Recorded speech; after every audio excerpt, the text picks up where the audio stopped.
If you listen closely, you can hear the ticking time bomb of Labour getting ready to implode. Remember this from Sir Keir Starmer? It's not the sidelines, it's behind him that the fire's coming in, Mr. Speaker. And he can try and blame the Labour Party all he wants. Yep. The difference is, I've changed my party, he's bullied by his party. Then this happened. Therefore, is it now not the time for the Prime Minister to admit that he has the blood of thousands of innocent people on his hands, and for him to commit to demanding an immediate ceasefire?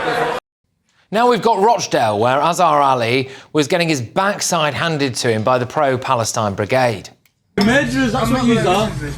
Listen to me. Listen. Free Palestine! Free Palestine! Free Palestine! So he decided to try to appease them by saying that the Jews let the October 7th massacre happen so they could obliterate Gaza. The Egyptians are saying that they warned Israel 10 days earlier, 2 weeks earlier. Americans warned them 2 weeks before. A day before. There's something's happening, right? Netanyahu, right, deliberately, he was in political trouble. He's in, he's in political trouble. He cashed it. They deliberately, I believe that, and I've said it publicly. They deliberately took the security off. Yeah. They allowed the massacre, and here's a massacre of 1,200 innocent people, right? They allowed that massacre, and that gives them the green light to do whatever they bloody want. Well, Keir Starmer does the old hokey-cokey. He sends out the big guns to defend Mr Ali. Is Labour happy with a candidate who thinks that? Well, no, that's why he's issued a complete retraction and apology. It was wrong to say that. He should never have said it. And it's right that he has completely apologised now, and he himself said it was wrong to say it. And that's the right thing to do. So he will be your candidate in Rochdale? In the upcoming by-election, yes, he will. And he cuts ties with him and says that he's taken strong and decisive action. Those comments were appalling, and that is why we took decisive action. And then boom, in comes another candidate, Graham Jones, talking about effing Israel.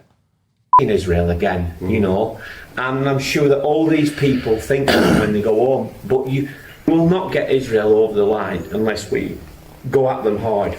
Well, why is there British people in IDF? Yeah, that's a really good point. Well, this has been raised, and I'm going to take this up because we have a simple rule. They're allowed to get a flight there as well. You do, unless there is a military alliance between us and that particular country, NATO or whatever, then or an individual one, you should not be fighting. No British person should be fighting for any other country at all. Full stop. It's against the law, and you should be locked up. Well, now he's gone too. Of course, he's got previous. Apparently, he called an Israeli envoy a tosser, ironically, during a Labour Friends of Israel event. How deep does this rot go? Who else was at this infamous Lancashire Labour den of alleged anti-Semitism?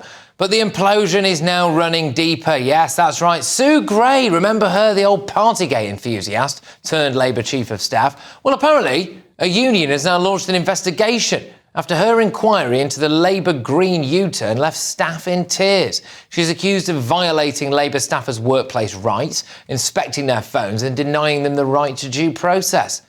It is absolutely 100% worth noting that so far, Keir Starmer has surged ahead in the polls by saying nothing, U-turning on anything remotely controversial and letting the Tories run themselves into the ground, which they absolutely have done. But now he's facing a massive test of his leadership.